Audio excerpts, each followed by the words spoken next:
Iran ও উত্তর কোরিয়ার মধ্যে গড়ে ওঠা সামরিক সমঝোতা বর্তমানে বিশ্ব রাজনীতিতে নতুন করে আলোচনায়।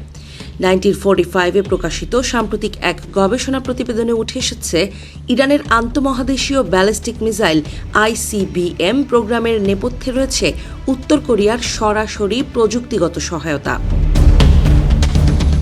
রাষ্ট্রবিজ্ঞানের অধ্যাপক ও অস্ত্র বিস্তার রোধ বিশেষজ্ঞ ড ব্রুস বেচটল জুনিয়র দাবি করেছেন, তেহরান এবং পিয়ংইয়ংয়ের এই কৌশলগত অংশীদারিত্ব মূলত যুক্তরাষ্ট্রের মূল ভূখণ্ডকে লক্ষ্যবস্তু করার সক্ষমতা অর্জনের লক্ষ্যে পরিচালিত হচ্ছে।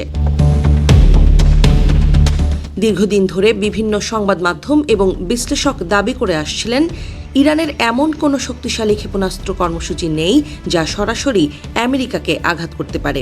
বিশেষ করে পেন্টাগনের অজ্ঞাত সূত্রের বরাত দিয়ে অনেক সময় এই হুমকিকে ছোট করে দেখা হয়েছে। তবে ড বেচটল মনে করছেন, এই ধরনের মূল্যায়ন কেবল তথ্যগতভাবেই ভুল নয়, বরং জাতীয় নিরাপত্তার জন্য চরম ঝুঁকিপূর্ণ। উত্তর কোরিয়া থেকে ইরানে ৮০ টনের রকেট বুস্টার স্থানান্তরের অকাট্য প্রমাণ এখন সামনে আসছে।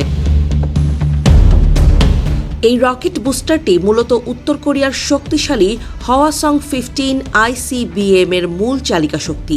এই ইঞ্জিনটি ইউক্রেনীয় প্রযুক্তির RD-250 ইঞ্জিনের ওপর ভিত্তি করে তৈরি করা হয়েছে, যা সমুদ্রপৃষ্ঠে অত্যন্ত শক্তিশালী থ্রাস্ট তৈরি করতে সক্ষম। উত্তর কোরিয়া ইতোমধ্যে এই প্রযুক্তির সফল পরীক্ষা চালিয়েছে এবং এর পাল্লা প্রায় ৮,০০০ মাইল।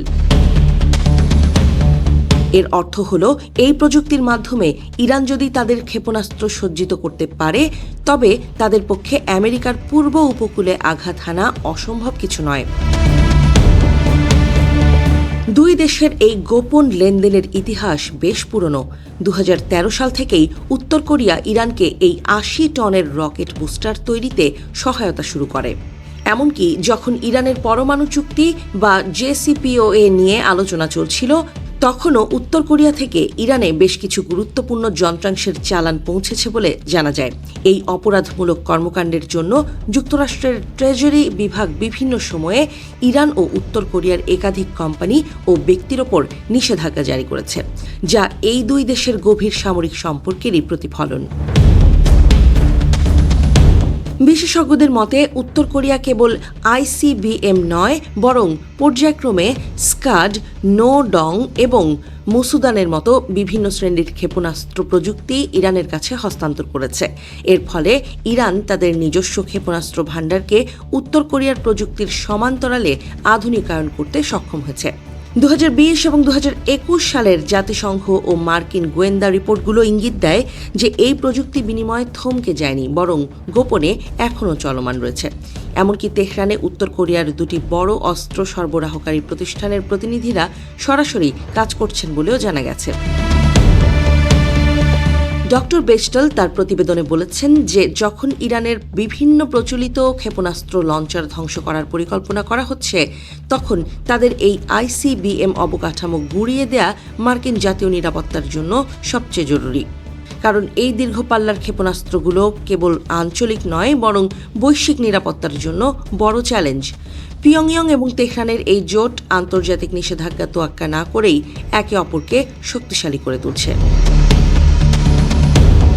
যদিও ইরানে হামলাসহ নানা ঘটনায় আন্তর্জাতিক আইন লঙ্ঘনের অভিযোগ উঠেছে যুক্তরাষ্ট্রের বিরুদ্ধে, আয়াতুল্লাহ আলী খামেনির মতো নেতাকে হত্যার ঘটনাকে কোনোভাবে বরদাস্ত করছে সভ্য বিশ্ব। ইরান ও উত্তর কোরিয়ার এই সামরিক মৈত্রী কেবল কোনো তত্ত্ব নয়, বরং এটি একটি ক্রমবর্ধমান বাস্তব হুমকি। উত্তর কোরিয়ার পরীক্ষিত হওয়াসং-15 প্রযুক্তির উপর ভিত্তি করে ইরান যদি তাদের ICBM কর্মসূচি পূর্ণাঙ্গ রূপ দিতে পারে, তবে তা বিশ্ব শক্তির ভারসাম্যে বড় ধরনের বিপর্যয় ডেকে আনবে।